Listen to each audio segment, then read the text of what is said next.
Hypnic Jerk. You're lying in bed, completely still, right on the edge of sleep.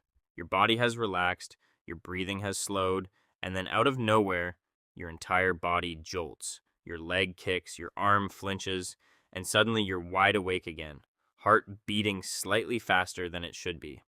Nothing happened. There was no loud noise, no reason for it.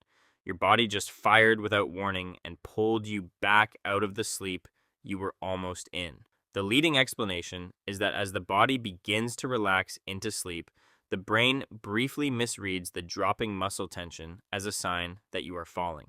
It sends an emergency signal to catch yourself, the muscles fire, and you jerk awake. Some researchers believe it happens more often when you are overtired or stressed, because the transition into sleep is faster and the brain misreads it more easily. It is completely harmless, but there is something deeply unsettling about your own body startling you awake from the inside, with no external cause and no warning whatsoever. False awakening. You wake up in your room, everything looks exactly right. The light is the same, the furniture is in the right place, your phone is where you left it. You get up, start your morning, maybe even make it as far as the kitchen before something small feels slightly wrong. And then you actually wake up. The first waking was not real. You were dreaming that you had woken up in your actual room with such accuracy that nothing inside the dream told you it was a dream. It can happen multiple times in a single sleep, each layer feeling completely real until something eventually breaks the logic. The reason it feels so convincing is that the dream draws directly from your real environment. Your brain has no unfamiliar details to catch. Everything checks out. Most people only realize it was a dream when something stops making sense. A door in the wrong place, a clock that refuses to show the right time, or simply waking up again and realizing the version before it did not count. Sleep paralysis. You are awake. You know you are awake because you can see your room clearly. You can hear sounds from outside. You are fully conscious, but you cannot move. Not your arms, not your legs, not a single finger. And sometimes, at the edge of your vision or sitting somewhere in the room, there is a presence, a shadow, a figure, something you cannot fully see but are absolutely certain is there. Sleep paralysis has been reported across every culture in recorded history. Before anyone understood what it was, people described it as a demon sitting on their chest, a witch, a supernatural visitor pressing down on them in the night. The actual explanation is a timing error. During deep sleep, the brain paralyzes the body to stop you physically acting out your dreams. Normally, this paralysis lifts the moment you wake. In sleep paralysis, consciousness returns before the paralysis does.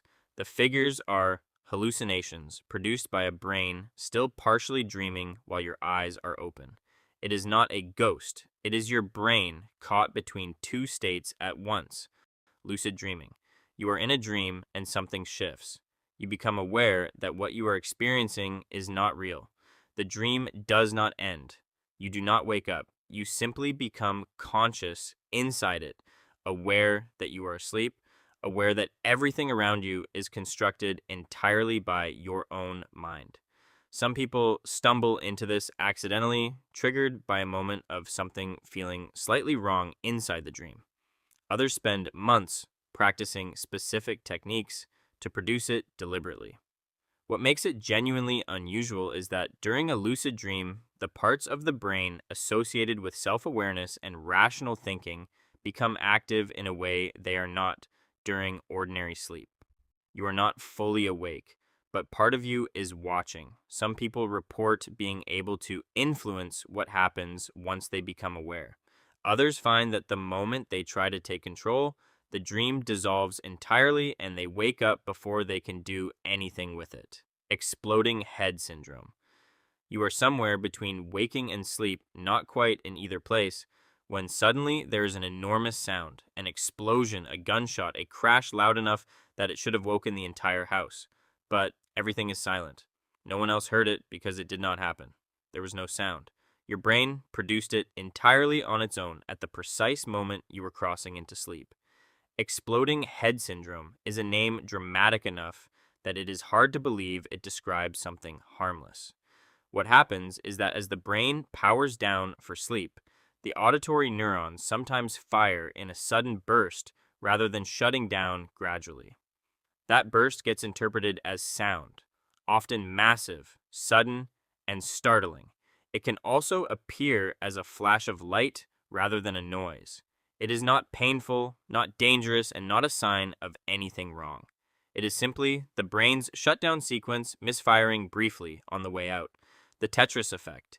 You spend an evening absorbed in something repetitive, a game, a task, a pattern that demands your full visual attention. You go to sleep, and then, as you are drifting off or even while dreaming, you see it again. The same shapes, the same movements, the same loop replaying behind your eyes without your permission. It is named after Tetris, the game whose players first reported it widely, though it happens with almost any visually repetitive activity. When you repeat a pattern enough times, the brain continues processing it after the task has ended. It is not a glitch. It is the brain filing and reinforcing what it has been doing, which happens most actively during the transition into sleep. For most people, it fades within minutes. For others, it continues through the night, building entire dreams from the shapes and rhythms of whatever they spent the day doing. Hypnagogic hallucinations. You are in bed, eyes closed, not quite asleep, and then you hear your name, clearly, distinctly, in a voice you may or may not recognize, or you see a face appear behind your eyes with startling sharpness, a stranger, fully formed, looking directly at you, or you feel a hand on your shoulder when no one is there. These are hypnagogic hallucinations, sensory experiences that occur in the window between wakefulness and sleep. They can involve any sense: sound, vision, touch, even smell. The brain, in this transitional state, is beginning to generate the kind of activity associated with dreaming while awareness is still partially present. The result is that dream content bleeds into what still feels like waking experience. It is not a sign of any disorder. Around a third of people experience it regularly without ever having a name for what it is. REM, sleep behavior disorder. Most people are physically still while they dream.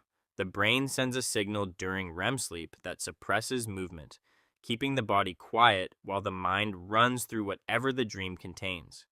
In REM sleep behavior disorder, that suppression fails. The body begins acting out the dream in real time. Someone dreaming about a fight might throw actual punches. Someone dreaming about running might kick their legs hard enough to fall out of bed. They are completely unconscious while it happens, and often wake with a clear memory of the dream that matches exactly what their body was doing.